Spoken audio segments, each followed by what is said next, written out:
علیہ وسلم رب اشرح لي صدری ویسر لي امری واحلل عقدۃ من لسانی یفقهوا قولی جزا اللہ عنا سیدنا محمد صلی اللہ علیہ وسلم ما هو اہلہ وما ارسلناک الا رحمۃ للعالمین۔ میرے محترم بزرگوں، دوستوں اور اسٹیج پر بیٹھے ہوئے معزز علماء اکرام، خاص طور سے اس حقیر کے داعی اور ہمارے رفیق درس جناب مولانا ضیاء اللہ صاحب، اور اس جلسے کی نظامت فرما رہے جناب حضرت مولانا زید عاطش صاحب، اور اسی طریقے سے شعراء اکرام اور اس جلسے کے کنویز جناب حافظ عدنان صاحب، اور جن لوگوں نے اس جلسے کو بنانے اور سنوارنے میں حصہ لیا ہے۔ ہمارے نبی نے جو انداز بیٹھنے کا ہم کو سکھایا ہے وہ انداز یہ ہے کہ مومنوں، جب ایمان کی بات کی جائے، اللہ اس کے رسول کی باتیں کی جائیں تو ایسے بیٹھو کہ اگر اوپر سے چادر ڈال دی جائے تو چادر میں جھول نہ آ سکے۔ تو یہ بیٹھنے کا انداز ہے، اس لیے ادھر جو حضرات بیٹھے ہوئے ہیں وہ تشریف لے آئے۔ ارے بھائی، یہ پورا اسٹیج خالی کر کے جا رہے ہیں علماء اکرام، یہ تو بڑی بد اخلاقی ہے کہ مہمان کو بلا کر کے وہ پورا اسٹیج خالی کر دیا جائے۔ پہلی مرتبہ ایسا ہو رہا ہے۔ ویسے بھی میرا گلا بہت متاثر ہے، جب سے ربیع الاول شروع ہوا ہے تب سے مسلسل سفر، لیکن چونکہ اللہ کے نبی صلی اللہ علیہ وسلم کی بات کہنے کے لیے میں یہ نہیں سوچتا ہوں کہ گلے کی کوئی رگ خراب ہو جائے گی، یہ گلا خراب ہو جائے گا۔ گلا اگر خراب ہوا تو وہ عشق نبی میں شمار ہوگا۔ میرے محترم بزرگوں، دوستوں، اللہ کے نبی صلی اللہ علیہ وسلم کی سیرت اور آپ کے مقام اور آپ کے مرتبے اور آپ کے تقدس کو کون بیان کر سکتا ہے؟ اب اتنا سمجھو کہ وجہ تخلیق کائنات، یعنی اللہ کے نبی صلی اللہ علیہ وسلم کو اس دنیا میں اس لیے بھیجا گیا کہ پوری کائنات کو آپ کے صدقے اور طفیل میں بنانا تھا۔ اللہ کے نبی صلی اللہ علیہ وسلم نے خود فرمایا کہ انا نبی والآدم بین الماء والطین، میں اس وقت بھی نبی تھا جب آدم علیہ السلام مٹی اور پانی کے درمیان تھے۔ کیا مطلب نکلا اس حدیث کا کہ اگر میرے آقا اس دنیا میں تشریف نہ لاتے تو آدم علیہ السلام کو اس دنیا میں نہ بھیجا جاتا۔ آدم علیہ السلام جب اس دنیا میں تشریف لاتے ہیں اور آپ کے جانے کا وقت ہوتا ہے تو آپ اپنے بیٹے کو نصیحت کرتے ہیں کہ اے بیٹا، اس دنیا میں کسی چیز کی ضرورت پڑے تو محمد کے وسیلے سے مانگ لینا۔ بیٹا کہتا ہے کہ ابا جان، دنیا کے سب سے پہلے انسان تو آپ ہیں، آپ سے پہلے اس دنیا میں کوئی نہیں آیا، یہ محمد کہاں سے آ گئے؟ تو اللہ کے نبی حضرت آدم علیہ السلام نے فرمایا، اے بیٹے سن، بات اتنی سی ہے کہ اگر اللہ کو اس دنیا میں محمد عربی صلی اللہ علیہ وسلم کو نہ بھیجنا ہوتا تو اے میرے بیٹے، تیرے باپ آدم کو بھی اس دنیا میں نہ بھیجا جاتا۔ کیا مطلب نکلا اس حدیث کا؟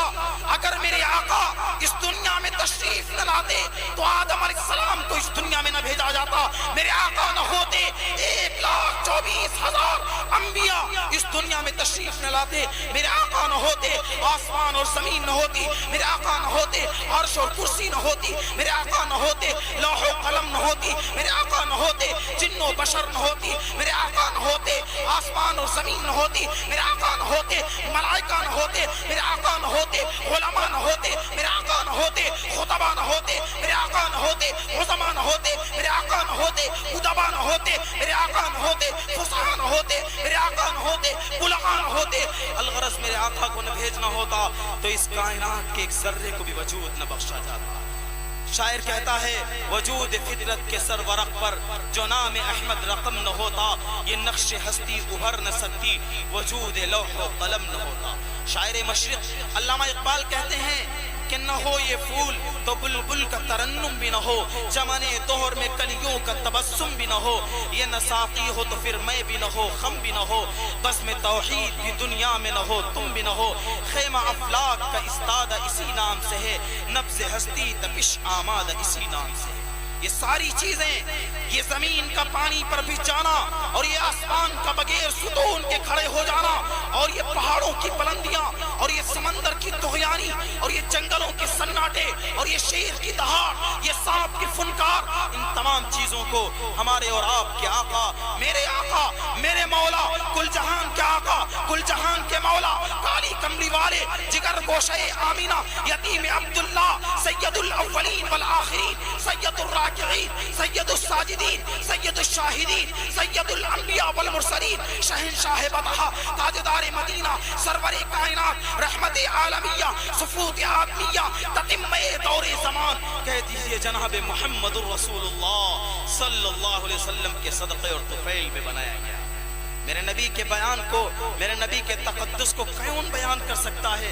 میرا نبی جب اپنی ماں کی مادر رحم میں آتا ہے، حضرت آمینہ کہتی ہیں کہ جب یہ بچہ میرے پیٹ میں آیا، میری رحم میں آیا، میری کوکھ میں آیا، تو میرے بدن کے ایک رونگٹے سے خوشبو پھوٹ پھوٹ کر نکلنے لگی۔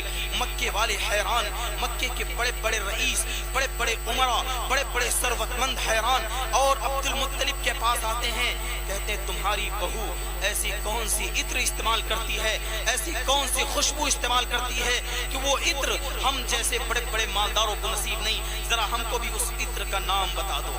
عبد المطلب آتے ہیں حضرت آمینہ کے پاس اور شرماتے ہوئے کہتے ہیں، اے بہو، اے میری بیٹی، تم یہ بتا دو تم کون سی عطر استعمال کرتی ہو؟ تمہارے بدن کی خوشبو سے مکے کی گلیاں معطر ہو گئی ہیں، مکے کے بڑے بڑے رئیس یہ جاننا چاہتے ہیں کہ یہ عورت کون سی عطر لگاتی ہے۔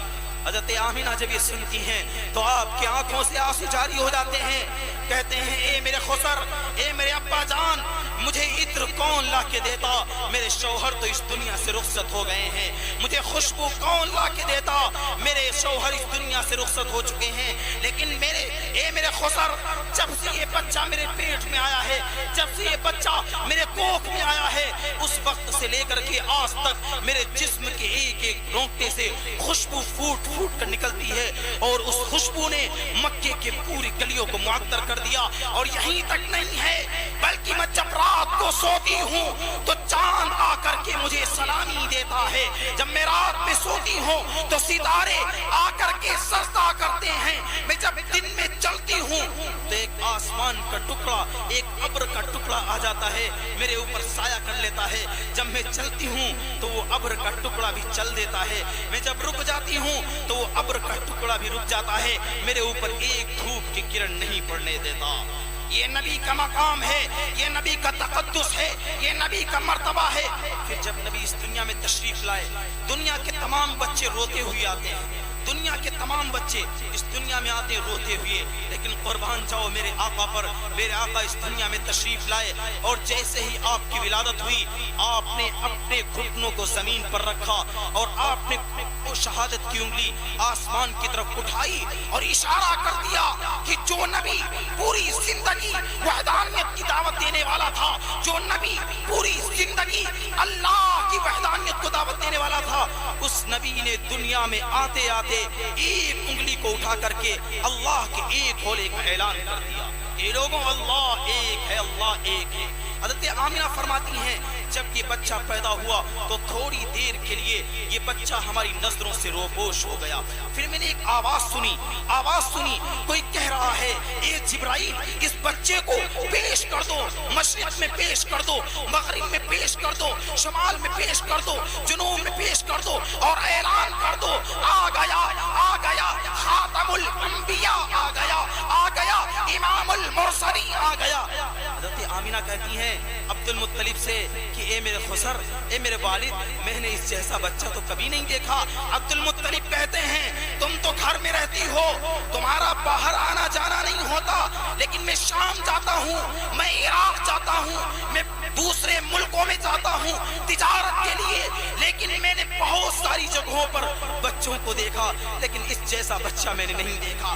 جبریل امین آتے ہیں، اعلان کرتے ہیں آفاقہا گردیدام مہرے بوتا ورزیدام بسیار خوبا دیدان ولیکن تو چیزیں دیگری۔ اے آمینہ تم ایسا بچہ کہاں سے دیکھتی؟ اے عبد المطلب تم ایسا بچہ کہاں سے دیکھتے؟ اللہ نے جب سے اس کائنات کو بنایا اور سوارا، ایسا کوئی بچہ بنایا ہی نہیں۔ جس سانچے میں میرے محبوب کو بنایا گیا، اس سانچے کو بنانے کے بعد توڑ دیا گیا۔ کہ اب قیامت تک اس جیسا کوئی بچہ نہیں بنایا جائے گا، قیامت تک اس جیسا کوئی بچہ نہیں بنایا جائے گا۔ میرے محترم بزرگوں دوستوں، نبی کے تقدس اور نبی کے مقام اور مرتبے کو کون بیان کر سکتا ہے؟ یہ ربیع الاول کا مہینہ چل رہا ہے، اسی ربیع الاول کے مہینے میں نبی اس دنیا میں تشریف لائے، اسی مہینے میں آپ کی وفات ہوئی۔ ولادت کے سلسلے میں علماء کا اختلاف ہے۔ بعض علماء نے کہا نبی کی ولادت نبی اس دنیا میں تشریف لائے 9 ربیع الاول کو، بعض فرماتے ہیں 11 ربیع الاول کو، اسی دن نبی کی وفات اس دنیا میں ہوئی۔ کیوں؟ تاکہ اگر ایک طرف نبی کی ولادت کی خوشی منائی جائے تو دوسری طرف فوراً یاد آ جائے کہ میرے آقا اسی دن اس دنیا سے تشریف لے گئے تھے، تاکہ خوشی میں حد سے آگے نہ بڑھے، خوشی سے حد سے آگے نہ بڑھے، خوشی اور غم میں اعتدال قائم رہے، خوشی اور غم میں توازن قائم رہے۔ اس لیے اللہ نے حکمت عملی کے پیش نظر ایک تکوینی نظام کے تحت نبی کو اسی دن اس دنیا میں بھیجا اور اسی دن نبی اس دنیا سے تشریف لے گئے، کیونکہ آج ہی کے دن میرے آقا اس دنیا سے تشریف لے گئے ہیں، اس لیے نبی کی وفات بھی آپ حضرات کے سامنے بیان کروں گا۔ نبی جب اسرائیل علیہ السلام عام لوگوں کی روح قبض کرنے کے لیے آتے ہیں، جیسے ہی روح قبض کرنے کے لیے آئے پوچھتے نہیں ہیں، اجازت نہیں لیتے، جیسے ہی آتے ہیں تبوستے ہیں، روح قبض کرتے ہیں اور دھام سے گر جاتا ہے۔ اسرائیل علیہ السلام بڑے بڑے سلاطین، بڑے بڑے حکمراں، بڑے بڑے بادشاہوں کے پاس جاتے ہیں، لیکن کسی سے اجازت نہیں لیتے ہیں۔ لیکن وہ شخص جب میرے محبوب کے پاس آتا ہے، بارگاہ نبوت میں آتا ہے، تو دست بستہ کھڑے ہو کر کے نبی سے اجازت لیتا ہے، یا نبی اللہ اگر آپ کی اجازت ہو تو آپ کی روح قبض کی جائے۔ اللہ نے کہا ہے کہ محبوب سے اجازت لے لینا، اگر محبوب اس دنیا میں اور رہنا چاہیں تو ان کو اور رہنے دینا۔ جبریل علیہ السلام بھی آئے تھے، نبی نے جبریل کی طرف دیکھا کہ جبریل تم کیا کہتے ہو؟ جبریل نے کہا یا رسول اللہ، اللہ آپ کے دیدار کا منتظر ہے، اللہ آپ کے دیدار کا منتظر ہے۔ دنیا کے تمام انسان، دنیا کے تمام انبیاء اللہ کے دیدار کے مشتاق، اللہ کے دیدار کے منتظر۔ قربان جائیے میرے آقا پر، میرے مولا پر، کالی کملی والے پر، کہ اللہ اس کے دیدار کا انتظار کر رہا ہے، اللہ اس کے دیدار کا مشتاق ہے، اللہ اس کے دیدار کے اشتیاق میں ہے۔ نبی نے جب یہ جملہ سنا تو نبی کا دل عشق الہی سے لبریز ہو گیا، عشق الہی سے لبریز ہو گیا۔ ہم اچھا اے جبرائیل، میری نبی اللہ تعالیٰ میری ملاقات کرنا چاہتا ہے، اے اسرائیل جلدی میری روح قبض کرو، جلدی مجھے اللہ کے پاس لے چلو۔ جب اسرائیل علیہ السلام روح قبض کرنے لگے، نبی نے کہا اسرائیل تھوڑی دیر ٹھہر جاؤ۔ اسرائیل ٹھہر گئے۔ ہم اے اسرائیل جب تم میری روح نکال رہے تھے تو مجھے تکلیف ہو رہی تھی، بتاؤ کیا میری امت کو اتنی تکلیف ہوگی؟ اے میرے بھائیوں، ایک 14 صدی کے مسلمانوں، ایک نبی کی سنتوں کی مخالفت کرنے والوں، یہ ہر موقع پر نبی کی سنتوں کا جنازہ اڑانے والوں، بتاؤ نبی نے ایسے نازک موقع پر بھی ہم گنہگار امتیوں کو فراموش نہیں کیا۔ موت کا وقت ہے، حضرت اسرائیل کہتے ہیں، حضرت اسرائیل جیسا سنگ دل فرشتہ بھی نبی کی یہ بات سن کر کے اشکبار ہو جاتا ہے، اس کے آنکھوں سے آنسو آ جاتے ہیں کہ یا رسول اللہ آپ کی روح تو بڑی آسانی سے نکالی جا رہی ہے، آپ کی امت کے روح سے زیادہ سختی سے نکالی جائے گی۔ نبی نے فرمایا اے اسرائیل قیامت تک آنے والے جتنے میرے گنہگار امتیوں کی روح سختی سے نکالنا ہو، وہ آج ساری سختی اس یتیم عبداللہ کو دے دو، وہ آج ساری سختی اس جگر گوشہ آمنہ کو دے دو، وہ آج ساری سختی اس کالی کملی والی کو دے دو، میرے امت کو روح نکالنے میں تکلیف نہ پہنچانا۔ یہ نبی ہے جس کو اپنی موت کی سختی کی فکر نہیں ہے، اپنی امت کا غم ہے، اپنی امت کا غم ہے۔ اور یہی نہیں میرے بھائیوں، قیامت کے میدان میں جب نفسی نفسی کا عالم ہوگا، کوئی کسی کا پرسان حال نہیں ہوگا۔ قرآن کہتا ہے یوم یفر المرء من اخیہ وامہ وابیہ وصاحبتہ وبنیہ، باپ بیٹے سے، بیٹا باپ سے، شوہر بیوی سے، بیوی شوہر سے، ایک دوسرے سے بھاگ رہے ہوں گے۔ قیامت کے میدان میں 2 میل کی دوری پر سورج ہوگا، سامنے کی زمین ہوگی، کھوپڑیاں پھٹک رہی ہوں گی، پیاس کی شدت کی وجہ سے لوگوں کی زبانیں باہر نکلی ہوئی ہوں گی، لوگوں کا جسم